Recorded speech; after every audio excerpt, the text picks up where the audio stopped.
right, I don't think I was going to talk about number 10, part 2 of the Journey of the King, but it's the penultimate chapter.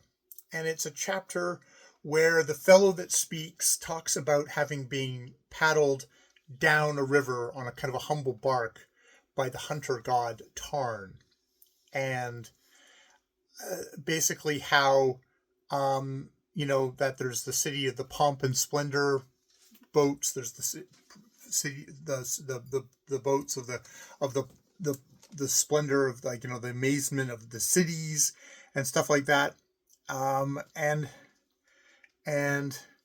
it says, like, I know not what high galleon should come for thee, nor what rowers clouded with purple shall row the biddings when thou go back with pomp to the river of Whn Ah D.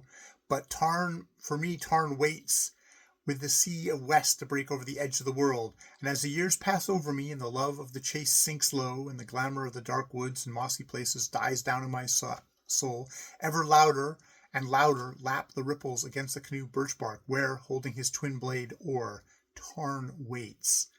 So, he's going to come back and he's going to row me back up the river of Whn Ah D.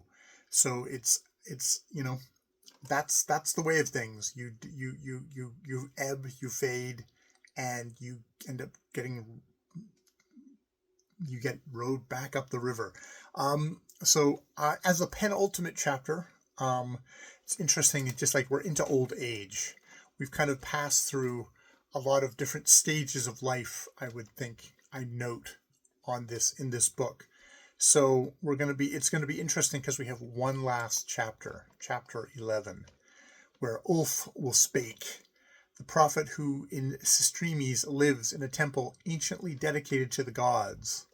So I guess we'll see what he's going to say to the king finally in this journey of the king, or what is this, like, speculation on what the journey of the king is going to be like in the afterlife, which is, I guess, that's what's going to happen to me after I die. Do I have to die? Yeah, you probably want to die.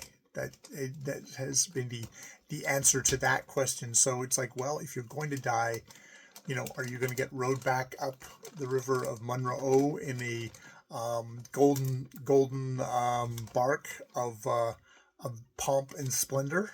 What's going to happen? So yes, I guess this final chapter here, we'll see if the king can find some sort of peace in all of this, or whether he's been very resistant to wisdom so far. So we shall see. I guess if he wasn't resistant to wisdom, then we wouldn't get all these multiplicity of different viewpoints on the gods.